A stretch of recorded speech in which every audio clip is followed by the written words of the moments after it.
Good morning मेरे शहर से न्यू, कैसे हैं आप सब। आशा करता हूँ आप सब बढ़िया होंगे। और आपके बीच जो दो वीडियो डाला गया था, उत्तल दर्पण और अवतल दर्पण, तो उस दोनों दर्पण में कुछ बच्चे जो होते हैं थोड़ा सा कमज़ोर होते हैं, यानी उनको एक बार में समझ में नहीं आता है। तो उसमें देखिए, सिद्ध करने वाला क्वेश्चन में थोड़ा दो चार बेसिक चीज़ होता है जो मैथ से जुड़ा हुआ रहता है। अगर वो किसी बच्चे को नहीं आता है ना, तो उसी बच्चा को दिक्कत हो रहा होगा ये समझने में। तो मेरा ख्याल है कि उस कंसेप्ट को मैं आज पूरा क्लियर कर दूं, ताकि एक एक बच्चा को कहीं से भी डाउट नहीं रहे इस क्लास में, ठीक है। तो उसे क्लियर करने के लिए हम थोड़ा सा बेसिक मैथ को लेकर चलेंगे और उसके बाद फिर सिद्ध करने वाला क्वेश्चन को समझाएंगे। उसके बाद आपको पूरा का पूरा क्लियर समझ में आ जाएगा और किसी बच्चे के पास डाउट नहीं बचेगा। जहाँ तक मेरा अनुभव है, उस डाउट को क्लियर करने के बाद कहीं से भी आपको डाउट नहीं रह जाएगा। चलिए देखिए, अब इसमें होता क्या है कि यहाँ पे त्रिभुज बना हुआ है, यहाँ पे आपका दर्पण बना हुआ है और दर्पण में त्रिभुज बन रहा है। त्रिभुज में आपका आपतन कोण परिवर्तन कोण आ रहा है और इसी में आपका एकांतर कोण आ रहा है, ठीक है। तो ये सारा का सारा जो नाम ले रहा है, एकांतर कोण, उसके बाद आपका संगत कोण उत्तल दर्पण में आपको बैठाएगा। तो ये सब के सब जो है एक पॉइंट से जुड़ा हुआ है। तो उसको जब तक क्लियरफाई नहीं होगा किसी बच्चा का, तब तक ये सिद्ध करने वाला समझ में नहीं आएगा। रट के एग्जाम दे दोगे लेकिन समझ में आएगा नहीं। तो मैं उसको क्लियरफाई करने के लिए थोड़ा सा आपको बेसिक चीज़ मैं बता देता हूँ ताकि आपको क्लियर हो जाए, ठीक है।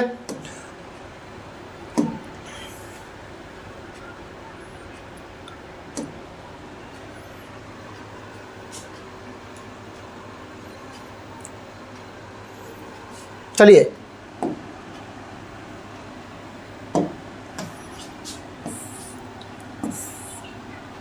ये मान लीजिए कि आपका दो पैरेलल रे है, एक एल हो गया, एक एम हो गया, ठीक है। और यहाँ पर जो है आपका एन एक प्रतिच्छेदी रेखा हो गया। कौन सा रेखा हो गया? प्रतिच्छेदी रेखा। अब इसी पर आपका बनता हुआ है, जैसे मान लीजिए कि यहाँ पे आपका कोण 1 बन गया, यहाँ पे कोण 2 बन गया, यहाँ पर कोण 3 बन गया, यहाँ पर कोण 4 बन गया, यहाँ पर 5 बन गया, 6 और यहाँ पर 7 और यहाँ पर 8, ठीक है। अब इसी कोण में आपको सारा का सारा पॉइंट समझना है कि कैसे कहाँ पे कौन सा कोण आ रहा है। अब मैं आपको लिख करके बता रहा हूँ पूरा। देखिए, अब जैसे पहले बात करता हूँ आपको संगत कोण का। किसका? संगत कोण का। इसको थोड़ा सा छोटा कर दूँ यहाँ पे, ठीक है। अब देखिए, पहला होता है आपका संगत कोण।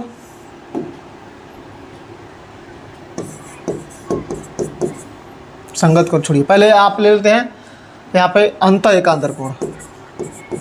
अंत एकांतर कोण, अंत एकांतर कोण। अब देखिए, अंत एकांतर कोण जब बात करेगा ना, तो अंदर अंदर का बात कीजिएगा, यानी ई लाइन के और ई लाइन के बीच में।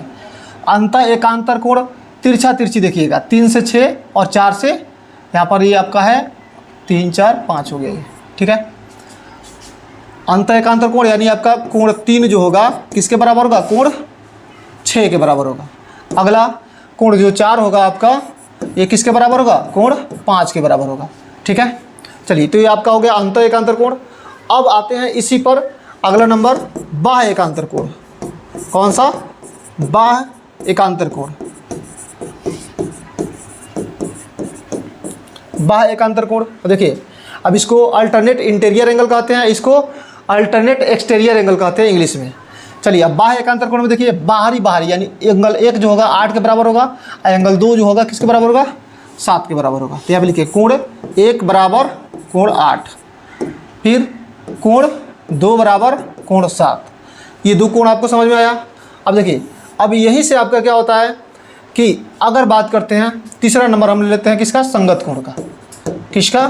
संगत कोण का। ये सब के सब आपको इस सिद्ध करने वाला क्वेश्चन में आते रहता है। तो इसको जब तक क्लियर नहीं कीजिएगा, तब तक आपका सिद्ध करने वाला क्वेश्चन बिल्कुल नहीं बनेगा और समझ में नहीं आएगा। आप बनाया हुआ क्वेश्चन रट जाइएगा और एग्जाम में जाके बना के चले आइएगा वैसे ही। लेकिन अगर क्लियर करना है तो ये आपको कहीं कोई नहीं बताता है। सब किसी को पता है कि 10th क्लास के बच्चे इतना पढ़ के आए हुए हैं, लेकिन हम जानते हैं कि जैसे 10th क्लास में अगर 20 बच्चे पढ़ रहे हैं किसी क्लास में, तो उसमें से 5 बच्चे या 10 बच्चे ऐसे होंगे जिसको समझ में नहीं आता होगा। तो उसके लिए वीडियो हम तैयार कर रहे हैं ताकि उसको भी क्लियर हो जाए और इस क्वेश्चन को आसानी से समझ के और एग्जाम में जा करके 6 नंबर वो लेके आ जाए। ताकि मेरा मोटिव क्लियर रहे कि हम जिस बच्चे को सिखा रहा हूँ वो भी सीखे और जिसको समझ में नहीं आता है वो भागते रहता है इधर उधर, उसको भी समझ में आ जाए। तो ये क्लियर करना है आप सभी के बीच में। चलिए संगत कोण देखिए। अब संगत कोण क्या होता है, जैसे देखिए अब ये वाला जो कोण होता है यानी 1 5 के बराबर होगा। यहाँ पे लिखिए एंगल 1 जो है किसके बराबर होगा, 5 के बराबर होगा। ये संगत कोण हो गया। अब उसके बाद देखिए फिर उसी तरह से हम देखिए इधर 2 जो होगा 6 के बराबर होगा, एंगल 2 बराबर होगा एंगल 6 के। उसी तरह फिर इधर आइए, अब 3 किसके बराबर होगा, 7 के, एंगल 3 बराबर एंगल 7। फिर इधर एंगल 4 बराबर एंगल 8, एंगल 4 किसके बराबर होगा, एंगल 8 के बराबर होगा। ये आपका संगत कोण हो गया। चलिए तो इतना आपको इसमें पूछेगा, फिर और देख लेते हैं जितना इससे बनता है सारा का सारा आपको मैं बता देता हूँ। चलिए उसके बाद देखिए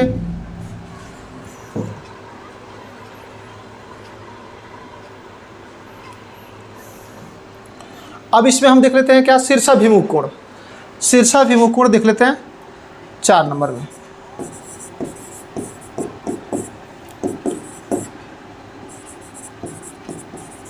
शीर्षाभिमुख कोण देख लेते हैं। देखिए अब शीर्षाभिमुख कोण जो होता है एंगल 1 के बराबर एंगल 4 हो जाएगा, एंगल 1 के बराबर एंगल 4, फिर एंगल 2 के बराबर एंगल 3। उसके बाद फिर देखिए एंगल 6 के बराबर एंगल 7, एंगल 6 के बराबर एंगल 7 हो जाएगा आपका। फिर एंगल 5 के बराबर एंगल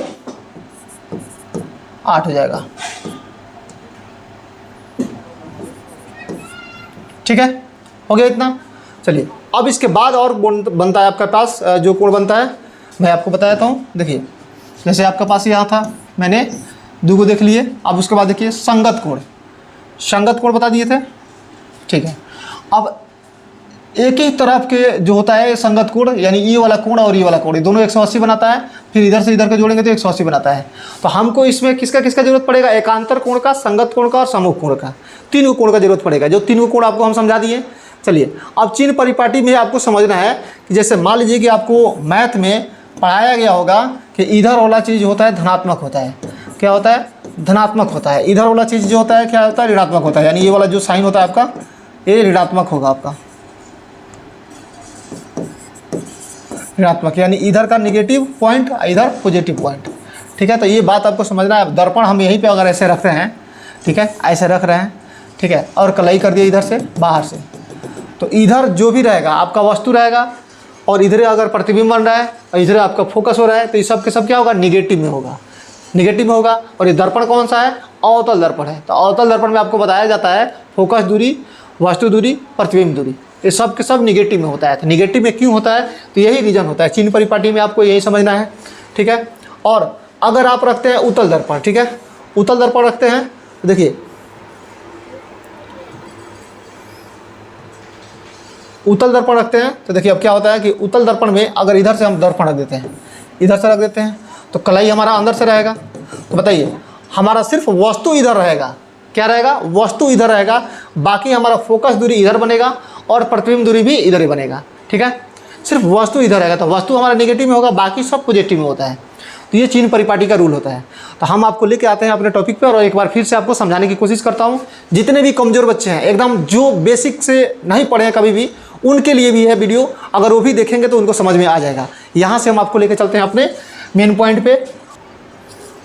चलिए अब मैं आपको यहाँ पे क्लियर समझाने की कोशिश करूँगा इस फिगर को दिखा करके, ताकि आपको एकदम दिमाग में सीधा सीधा बात चला जाए। ठीक है, अब आपको क्लियर हो गया होगा कि एकांतर कोण क्या होता है, संगत कोण क्या होता है, सम्मुख कोण क्या होता है। इसमें मात्र आप 3 चीज़ याद रखिएगा, बाकी आपका और भी याद करना है वो मैथ में काम आएगा। लेकिन यहाँ पे 3 चीज़ याद रखिएगा, सम्मुख कोण, उसके बाद एकांतर कोण और एक संगत कोण। ये 3 चीज़ आपको काम करना है उत्तल दर्पण में और अवतल दर्पण में, तीनों में से दोनों में सिद्ध करने के लिए। ठीक है, अब देखिए अब यहाँ पे मैं आपको कुछ इमेज जो है उसको फिर से क्लियरफाई कर देता हूँ ताकि आपको समझ में आ जाए। चलिए सबसे पहले आपका यहाँ पे दर्पण दिख रहा है। क्या दिख रहा है, दर्पण, दर्पण दिख रहा है। अब दर्पण में मेरा एक रे गया है, जिस रे का नाम है आपतित किरण। क्या नाम है, आपतित किरण। और ये दर्पण पे पड़ने के बाद, दर्पण पे पड़ने के बाद क्या होता है, फोकस होकर गुजरता है,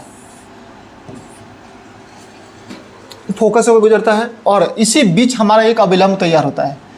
चाहे एक काम कीजिए, अभिलंब भी रखिए, दोनों के बीच क्या होता है, अभिलंब होता है। ठीक है, जो बीचों बीच जब निकलेगा यहाँ से तो सी से गुजरता हुआ आपको दिखाई देता है, जो अभिलंब है। जरूरी नहीं है कि सी से गुजरेगा, लेकिन अगर गुजरिएगा यहाँ पे जैसे गुजर रहा है तो सी से ही गुजरेगा। ठीक है, चलिए, तो उसके बाद देखिए ये जो आपका एंगल बनता है, फिर इधर एंगल बनता है, दोनों में एंगल बनेगा। मैंने आपको बताया था कि अगर कोई रे इस पर आपतित होता है और यहाँ से फिर परिवर्तित होता है तो बीच में आता है अभिलंब, तो इधर एंगल आई बनाता है और इधर एंगल आर बनाता है। ठीक है, तो यही दो कोण यहाँ पे सेम आपको बन रहा है। तो बताइए, अगर हम बात करें तो इसको बोलेंगे कि एंगल आई है, ठीक है, इसको बोलेंगे एंगल आर है, तो एंगल आई और एंगल आर दोनों बराबर होगा। ठीक है, चलिए, इतना बात आपको क्लियर हो गया। अब देखिए यहाँ पर जो बात मैंने लिखा है, यहाँ इमेज से लिखे हैं। ठीक है, इमेज में मैंने दर्पण क्या लिया, एम, तो माना कि एम एन एक अवतल दर्पण है। ठीक है, इतना एक लाइन में याद रखिए कि माना कि एम एन एक अवतल दर्पण है। याद तो करना नहीं है, आपको देख के यहाँ से लिखना है, जिसका ध्रुव क्या है, पी है। ठीक है, ध्रुव क्या है यहाँ पर, पी है, और वक्रता केंद्र क्या है, सी है। ठीक है, वक्रता केंद्र आपका सी है यहाँ पर। ठीक है, बी ए एक क्या है, आपतित किरण है, जो मैंने यहाँ पे बताया था आपको, बी ए आपतित किरण है, यानी किरण आ रहा है जो कि प्रधान अक्ष के समांतर आ रही है। ठीक है, ये प्रधान अक्ष है आपका, ये वाला, इसके समांतर गई है। परिवर्तन के बाद फोकस से होकर जाती है। परिवर्तन जैसे हुआ यहाँ पे, जैसे प्रकाश इस पर पड़ा दर्पण पे, तो वहाँ से सीधा कहाँ से गुजरा, फोकस से गुजरा, जो फोकस आपको यहाँ पे दिखाई दे रहा है। ठीक है, तथा सी ए अभिलंब है, और यहाँ पे सी जो है ए से मिल रहा है, तो ये क्या हो जाएगा आपका, सी ए अभिलंब कहलाएगा, जैसा कि आपको चित्र में दिखाया गया। अब यहाँ से प्रमाण, और देखिए प्रमाण में आपको सीधा सीधा बात समझना है, थोड़ा भी कन्फ्यूजन नहीं रखना है, और प्रमाण ही सबसे इंपॉर्टेंट होता है। ये तो आपका एकदम समझिए कि नॉर्मल है, आपको इमेज में जैसा जैसा लिखा गया है वैसा वैसा आपको यहाँ पे समझा देना है। अब यहाँ से प्रमाण आपका मेन खेल बच जाता है, तो इसको ख़त्म करने के लिए हमें यहाँ पर ध्यान देना होगा। देखिए, अब देखिए यहाँ पे सीधा सीधा प्रमाण आपको लिखना है। शुरुआत आपको कहाँ से करना है, ये दोनों एंगल से, जैसे ये वाला एंगल के बराबर है। जैसे मान लीजिए कि आपका, अगर हम बोलें कि एंगल आई जो है किसके बराबर है, एंगल आर के बराबर है। ठीक है, तो एंगल आई का नाम बताइए क्या हो सकता है। अब एंगल आई, जहाँ पे कोण बनता है उसको बीच में रखते हैं, जहाँ पे कोण बनता है उस एंगल को बीच में रखते हैं। कहाँ रखते हैं, बीच में रखते हैं। तो देखिए, अगर इसको बीच में रखेंगे तो बी ए सी बनाएगा, बी ए सी, यानी बोलेंगे कोण बी ए सी, दिख रहा है, कोण बी ए सी। फिर अब इस कोण का नाम बताएंगे जो हमारा एंगल आर दिख रहा है, तो बताइए सी ए एफ बोल सकते हैं इसको, या एफ ए सी बोल सकते हैं, दोनों तरफ से बोल सकते हैं, कोई दिक्कत नहीं है। ठीक है, सी ए एफ बोल लीजिए। ठीक है, यानी यहाँ से स्टार्ट कीजिएगा, सी ए एफ। जहाँ पे कोण बनने का बात होता है वहाँ पे हम जो रहता है उसी को बीच में रखते हैं। ठीक है, तो देखिए दोनों में ए पर कोण बन रहा है, दोनों में ए पर बन रहा है, तो दोनों बीच में है। चलिए, अभी दोनों आपस में बराबर हैं, ये दोनों आपस में बराबर हैं, तो बराबर है तो किस रूल से, ये देखना है किस रूल से बराबर है। तो आप बोलिएगा कि परावर्तन के नियम से एंगल आई बराबर एंगल आर होता है। ठीक है, मैंने आपको थ्योरी में पढ़ाया है, वही यहाँ पे बात आ रहा है।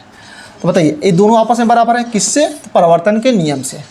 अब उसके बाद एकांतर कोण, एकांतर कोण कैसा है, अंत एकांतर कोण है।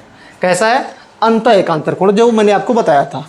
अब देखिए अंत एकांतर कोण कैसे होता है, मैंने आपको उधर बताया था कि ऐसे लाइन रहेगा और ई वाला कोण इसके बराबर होगा। यानी अगर आप इसको शॉर्टकट में देखिएगा तो ऐसे समझिएगा कि जेड बनना चाहिए, क्या बनना चाहिए, जेड।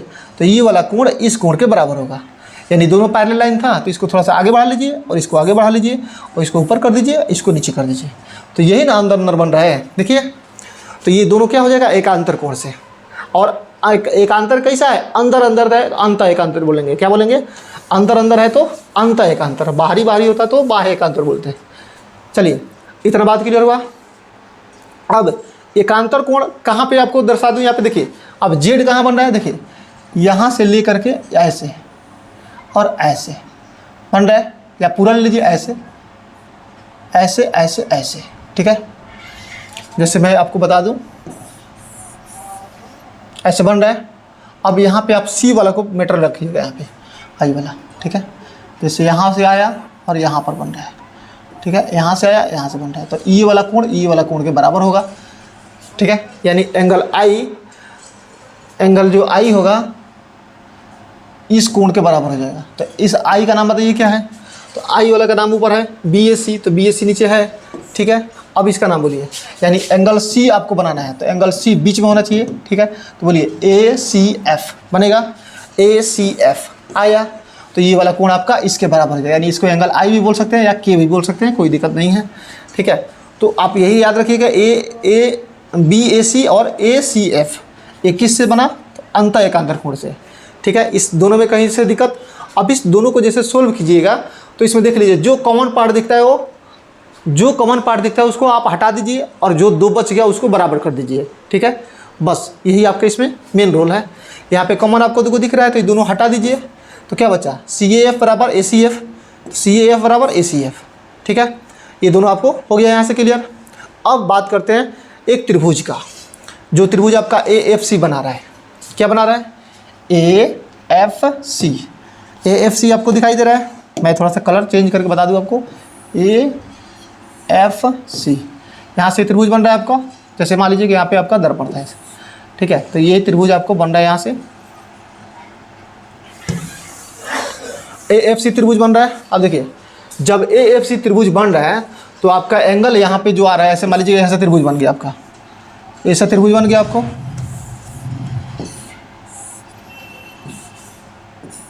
ठीक है, ऐसे त्रिभुज आपको बन रहा है।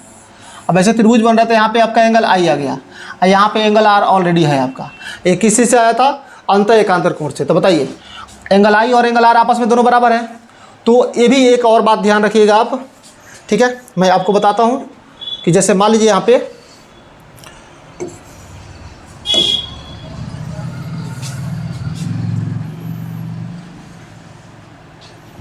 समद्विबाहु त्रिभुज का रूल क्या होता है, मैं आपको बताता हूँ। समद्विबाहु त्रिभुज का रूल क्या होता है, अगर ऐसे समद्विबाहु त्रिभुज आपका बन रहा है तो ये कोण आपका जो, अगर कोण दोनों बराबर है, जैसे मान लीजिए ये दोनों कोण आपका 60 डिग्री है, ये भी 60 डिग्री है। ठीक है, तो ये जब दोनों कोण आपस में बराबर होगा तब सामने वाला जो भुजा होगा ये दोनों आपस में बराबर होता है। अगर दो कोण बराबर होता है तो सामने वाला दोनों भुजा आपस में क्या होता है, बराबर होता है।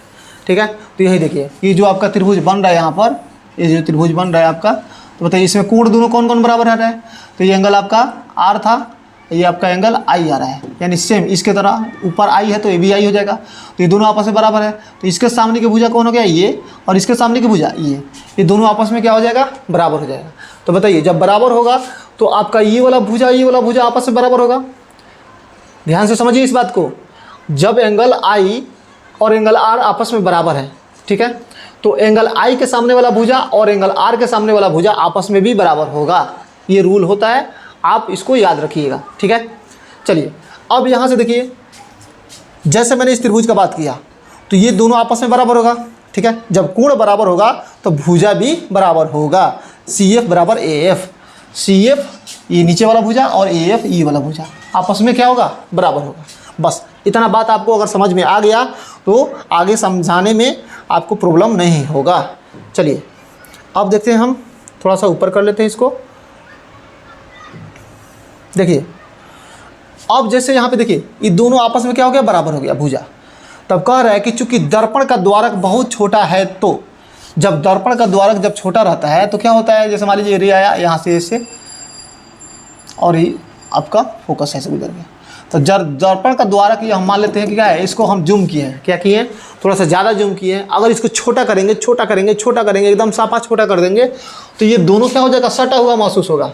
यानी यहाँ पर जो ए है इस पी के जस्ट बराबर हो जाएगा, इसलिए बिंदु ए बिंदु पी के क्या होगा, निकट होगा। ठीक है, बिंदु ए जो होगा बिंदु पी के निकट होगा, यानी हम ए को यहाँ पे रख सकते हैं। ठीक है, चलिए उसके बाद देखिए ए पी के जब निकट आएगा तो क्या होगा, अब यहाँ पे देखना है आपको। देखिए जब ए पी के निकट आएगा, तो जब ए पी के निकट आएगा यहाँ पर, तो हम क्या कर सकते हैं, ए एफ, यानी ए एफ ये जो दिख रहा है ये वाला किसके बराबर हो जाएगा, पी एफ के बराबर हो जाएगा।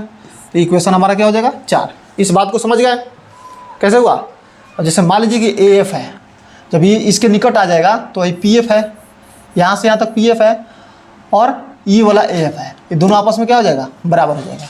बस इतना रूल समझना है थोड़ा सा। ठीक है, कब, जब द्वारक छोटा रहेगा तब, यानी इसको हम जूम किए हैं, जब इसको छोटा करेंगे तो ये इसके बराबर आ जाएगा, तो पी एफ के बराबर क्या हो जाएगा। मान लीजिएगा थोड़ा देर के लिए हम यहाँ पे समझते हैं क्या है, यहाँ पे थोड़ा देर के लिए समझते हैं, यहाँ पे ए हो गया, यानी पी के जगह क्या हो गया, ए हो गया, ये हो गया आपका एफ है। ठीक है, और यहाँ पे पहले से क्या था, पी था, तो क्या हो जाएगा, ये हो जाएगा एफ पी हो जाएगा। तो यही दोनों हम कह रहे हैं बराबर है, और कुछ किए हैं इसमें नहीं ना किए हैं। पी एफ लिखो चाहे ए एफ लिखो, कोई पी एफ लिखो चाहे एफ पी लिखो, कोई फ़र्क नहीं पड़ता है। ठीक है, चलिए अब समीकरण 4 हो गया। आपका समीकरण ऑलरेडी पहले से 3 था ही यहाँ पे। ठीक है, तो देखिए 3 था यहाँ पर। तो बताइए अब दोनों को जब हल करेंगे तो देखिए दोनों में कॉमन चीज़ क्या दिख रहा है आपका, सी एफ उसमें नहीं है, ए एफ दिख रहा है, तो ए एफ से ए एफ कैंसिल आउट हो जाएगा और बच क्या गया, पी एफ बराबर सी एफ। तो समीकरण 3 और 4 को जब सोल्व करेंगे तो पी एफ बराबर सी एफ आ जाएगा। ठीक है, अब देखिए पी एफ और सी एफ आपका दोनों बराबर हो गया। ठीक है, ये दोनों आपस में क्या है, बराबर है। अब हम बात करते हैं पूरा का पूरा, ये जो हमारा यहाँ से सी से लेकर पी तक का बात है। तो पूरा को हम ले लेंगे एक बार पी सी, क्या ले लेंगे, पी सी, और पी सी को तोड़ेंगे, पी सी को 2 पार्ट में तोड़ेंगे। तो बताइए एक पार्ट में आपका क्या मिल रहा है, पी एफ मिल रहा है, और दूसरा पार्ट में सी एफ मिल रहा है। ठीक है, तो ये पी एफ और सी एफ 2 पार्ट में हो गया। देखिए यहाँ पे दोनों बराबर है, तो दोनों में से किसी एक को हटा के किसी एक को पुट कर दीजिएगा। जैसे अगर पी एफ को हटा के इसके बदले पर सी एफ रखते हैं तो कोई फ़र्क नहीं पड़ेगा। तो यहाँ से आपका एगो सी एफ हो जाएगा, एगो सी एफ हो जाएगा, एगो सी एफ हो जाएगा और एक पी एफ हो जाएगा। ठीक है, एक काम कीजिएगा, यहाँ पे पी एफ और सी एफ दोनों बराबर है, तो एक को सी एफ रखिए और दूसरा को भी सी एफ रख दीजिए यहाँ पे। ठीक है, तो बताइए आई कितना हो गया, हमको पी एफ ला रहे हैं। ठीक है, तो पी एफ को रखिए। अब पी एफ वाला को यहाँ पे पी एफ के बदले सी एफ है, तो सी एफ यहाँ पे है, तो सी एफ को हटा के क्या कर देंगे, यहाँ पे पी एफ रख देंगे। बताइए एगो पी एफ और एगो पी एफ का एगो पी एफ हुआ, 2 पी एफ। पी सी के बदले अब यहाँ से यहाँ तक जो होता है हमारा क्या होता है, आर होता है, तो पी सी के बदले हम क्या रख देंगे, आर रख देंगे। ठीक है, और यहाँ से पी एफ, यहाँ से यहाँ तक का जो दूरी होता है क्या होता है, एफ होता है, यानी यहाँ से यहाँ तक का दूरी को हम एफ बोलते हैं। तो क्या हो जाएगा, एफ। तो आर बराबर आपका 2f मिलेगा, जो आपको सिद्ध करके आ जाएगा ए बराबर r/2। ठीक है, तो ये आपको इसमें समझना था। चलिए अब सेम इसी तरह आपको उत्तल दर्पण में हम समझा रहे हैं।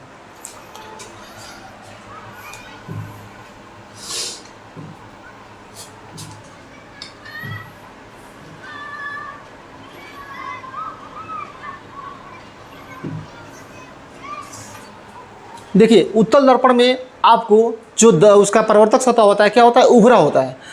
परिवर्तक सतह उसका उभरा रहता है, यानी इधर वाला भाग चमकीला होगा। ये जो कर्व बना रहता है ये वाला भाग क्या होता है, चमकीला होगा। ठीक है, जब ये भाग चमकीला होगा तो अंदर वाला कलई किया रहेगा, यानी पेंट किया रहता है। ठीक है, अब देखिए यहाँ पे अंदर की तरफ कलई की तरह निशान दिखाई दे रहा है आपको, और बाहरी वाला जो है ये परिवर्तक सतह है। अब इस इमेज में देखिए, मान लीजिए कि हमारा ये क्या है, तुम्हारा एम और एम, ये एम डैश ले लीजिए। तो एम और एम डैश क्या है, आपका एक दर्पण है। कौन सा दर्पण है, उत्तल दर्पण है। तो माना कि एम और एम डैश एक उत्तल दर्पण है। कैसा दर्पण है, उत्तल दर्पण है, जिसका ध्रुव क्या है, पी है। सेम पीछे वाला जैसे केस था उसी तरह है। वक्रता केंद्र सी है और बी ए एक यहाँ पर आपको दिख रहा है क्या है, आपतित किरण है, जो प्रधान अक्ष के समांतर आ रही है। परिवर्तन के बाद फोकस से होकर जाती हुई प्रतीत होगी, क्योंकि ये उत्तल दर्पण है, तो इसमें प्रतीत होगा, फोकस से जाती हुई प्रतीत होगा। देखिए जैसे यहाँ पे गया तो ये आपको टकराने के बाद रिटर्न इधर जाएगा इसी माध्यम में। लेकिन अगर आपको लग रहा है कि यह आया कहाँ से, तो इसको अगर बैक करके देखिएगा तो फोकस से लगेगा कि फोकस से निकल के आ रहा है। ठीक है, अब देखिए अब इस दोनों के बीच में जो आपका अविलंब बनेगा ये सी बनेगा। ठीक है, अगर इसको थोड़ा सा अगर कीजिएगा, लॉन्ग कीजिएगा, तो आपको लगेगा कहाँ से आ रहा है, सी से आ रहा है। ठीक है, ये जो बीच में अविलंब बना ये लग रहा है आपको कहाँ से आया, सी से। यानी इसको आप ऐसे कर दीजिए, सीधा सीधा मिलाइएगा तो कहाँ तक जाएगा, सी तक जाकर कट कर जाएगा, तो ये आपका अविलंब होता है। ठीक है, चलिए इतना बात आपको क्लियर हो गया। तो बस इमेज से देख करके इतना आपको काम करना है। अब उसके बाद आते हैं प्रमाण पे। इसमें भी आपका जो प्रमाण है सबसे मेन रोल प्रमाण रखता है, और इसी में आपको संगत कोण समझना है, फिर आपको एकांतर कोण समझना है, और आपको परिवर्तन के नियम समझना है इसमें। तो तीनों आप समझिए अच्छे से। देखिए हमको लगता नहीं है कि इसमें एकांतर कोण का जरूरत पड़ेगा, इसमें संगत कोण का जरूरत आएगा। हम बताते हैं कैसे आएगा। देखिए अब इस इमेज में आपको ध्यान देना है। देखिए अब इसको क्या लीजिएगा, कोण आई है। ठीक है, ये कोण आर है, तो इसको 1 ले लेते हैं, इसको 2 ले लेते हैं, यानी कोण 1 हो गया ये कोण आपका 2 हो गया। ठीक है, अब यहाँ पे ले लेते हैं हम कोण 3। ठीक है, कोण 3, यहाँ पे ले लेते हैं कोण 4। ठीक है, कोण 3, इसको ले लेते हैं कोण 4।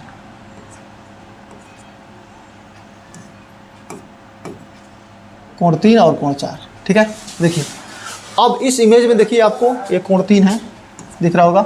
चलिए देखिए ध्यान से, अब जब 1 और 2 को सोल्व करेंगे, यानी 1 2 आपको समझ में आ रहा है कि परावर्तन के नियम से क्या होता है कि कोण और 1 और कोण 2, ये दोनों का कोण क्या है, परावर्तन के नियम से बराबर है, ठीक है।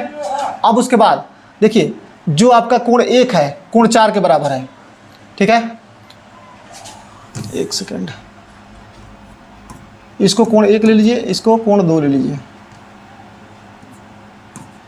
नहीं तो इधर समझने में दिक्कत होगा। फिर इसको कोण 1 कर लीजिए, इसको कोण 2 कर लीजिए, या इसको कोण 4 कर लीजिए, इसको कोण 3 कर लीजिए, ठीक है। अब कोण 1 और 2 आपका परिवर्तन के नियम से हो गया क्लियर। अब देखिए समूह कोण मैंने आपको बताया था कि अगर ऐसे आपको बन रहा है तो ई वाला कोण समूह कोण होता है। तो इसमें देखिए ऐसा कहाँ पे बन रहा है आपको, तो देखिए एंगल 2 और एंगल 4 ये दोनों आपस में बराबर हो रहा है। कौन से कोण से, तो समूह कोण से बनेंगे। किस रूल से, समूह कोण से। तो एंगल 2 एंगल 4 के बराबर होगा। तो अब इसको अब समीकरण 1 और 2 को सोल्व करेंगे तो इसमें देखिए कॉमन पार्ट क्या दिख रहा है, एंगल 2 दिख रहा है। तो एंगल 1 के बराबर एंगल 4 हो जाएगा, यानी एंगल 1 के बराबर एंगल 4 आपका भी हो सकता है, ठीक है। चलिए इतना बात आपको क्लियर हुआ। अब उसके बाद देखते हैं एंगल 3 और एंगल 4 संगत, एंगल 1 और एंगल 3 संगत कोण है, एंगल 1 और एंगल 3 संगत कोण है। देखिए अब इसको थोड़ा देर के लिए समझिए कि ये जो रे है आपका ये पैरेलल गया, ठीक है, पैरेलल गया, और एक रे आपका ये भी पैरेलल दिख रहा है। ये आपका प्रधान अक्ष था, ये आपका आपतित किरण था, इसको जो मैंने आगे बढ़ाया। देखिए अभी दोनों के बीच में एक लाइन ऐसे आ रहा है आपका, ऐसे, ठीक है, ध्यान दीजिएगा इधर। अब ऐसे गया तो इसको थोड़ा सा यहाँ पे समझिए, जैसे मान लीजिए कि ऐसे लाइन हम किए और इसमें ऐसे पार दिए, तो यही लाइन ज़्यादा तिरछा हो गया है, ठीक है, ज़्यादा तिरछा हो गया है। संगत कोण हम किसको बोलते हैं कि ई वाला कोण और ई वाला कोण संगत कोण होता है, ठीक है। अब इसी लाइन को थोड़ा सा टेढ़ा कीजिए और टेढ़ा कीजिए और टेढ़ा कीजिए, तो देखिए जैसे टेढ़ा कीजिएगा इसको तो ई वाला कोण, नीचे वाला ई वाला कोण और ई वाला कोण आपस में बराबर हो रहा है। तो वही होता है कि यहाँ पे एंगल 1 है आपका और यहाँ पे एंगल कितना है, 3 है, ये दोनों आपस में बराबर होगा। किससे, तो संगत कोण से, ठीक है। तो देखिए संगत कोण से आपका ये बराबर हुआ।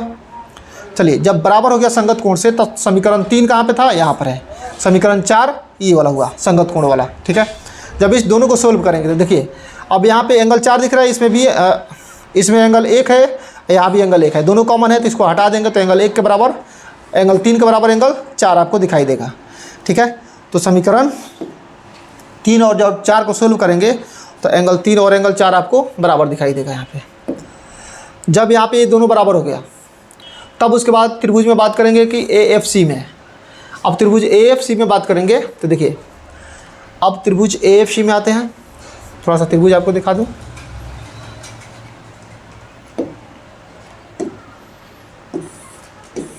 अब त्रिभुज AFC में देखिए, अब मान लीजिए कि यहाँ पे आपका त्रिभुज जो बन रहा था ई वाला, ठीक है।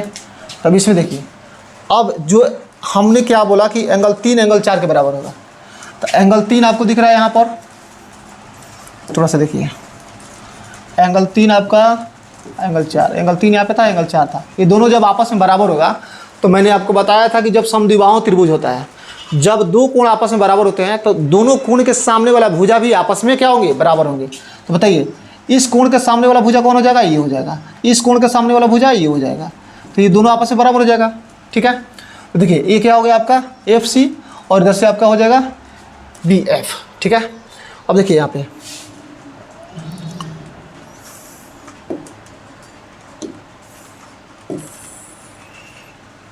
तीन 4 के बराबर AFC और CF, ठीक है, उसको थोड़ा सा आप करके बना सकते हैं। अब उसके बाद देखिए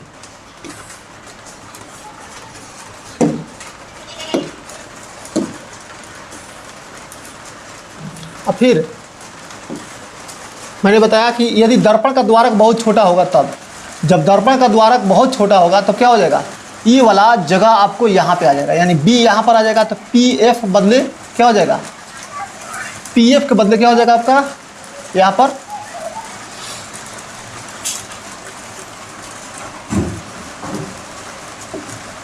PF के जो बदले हो जाएगा। देखिए अब यहाँ पर इसको A का तो कहीं यहाँ पे ज़रूरत नहीं है, यहाँ पे B ले लो, यहाँ पे A ले लो, ठीक है। ये देखो अब E वाला जो था ये कहाँ आ जाएगा आपको, यहाँ पर, ठीक है। यानी ए एफ, अगर मान लो ए थोड़ा देर के लिए यहाँ पे रखते हैं तो ए एफ हो जाएगा और ये हो जाएगा आपका पी एफ। तो ए एफ और पी एफ दोनों बराबर हो जाएगा। समीकरण 5 और 6 से देखेंगे, ठीक है, इधर भी आप उसको कर लीजिएगा ए एफ वाला। जब इसको सोल्व करेंगे तो देखिए दोनों में आपको क्या बराबर दिखाई देता है, दोनों में आपको बराबर दिखाई देगा। यहाँ पे ए एफ सी एफ है और यहाँ पे ए एफ पी एफ है। तो देखिए दोनों में ए एफ दिख रहा है तो ए एफ कैंसिल आउट हो जाएगा, कैंसिल आउट हो जाएगा। तो समीकरण 5 और 6 से क्या मिला, सी एफ बराबर पी एफ। तो देखिए पूरा का पूरा जो सी एफ होगा उसको अगर दो पार्ट में तोड़ते हैं तो एक आपका P F plus C F निकलेगा। तो दोनों में से किसी एक को चेंज कीजिएगा। तो मान लीजिएगा अगर सी एफ के बदले हम क्या रख देते हैं, पी एफ, तो 2 को पी एफ हो गया आपका, ठीक है। तो 2 पी एफ, अब पी एफ जो दूरी होता है आपका वो किसके बराबर होता है, एफ के बराबर, और सी एफ के बराबर क्या होता है, आर होता है। तो आर बराबर आपका 2f हो जाएगा, एफ बराबर r/2, ये सीधे हो जाएगा। तो मैंने जो आपको बताया है दो समद्विबाहु त्रिभुज का रूल, यानी दो भुजा आपस में बराबर होता है तब उसके सामने वाला कोण भी बराबर होता है, या दो कोण बराबर होता है तो उसके सामने वाला भुजा भी आपका बराबर होता है। तो ये याद रखिएगा। उसके बाद अंतःकोण, एकांतर कोण और आपका समूह कोण, ये तीनों चीज़ आपको कंप्लीट करके रखना है ताकि आपको इस सिद्ध करने वाला क्वेश्चन में कहीं से दिक्कत ना हो, ठीक है।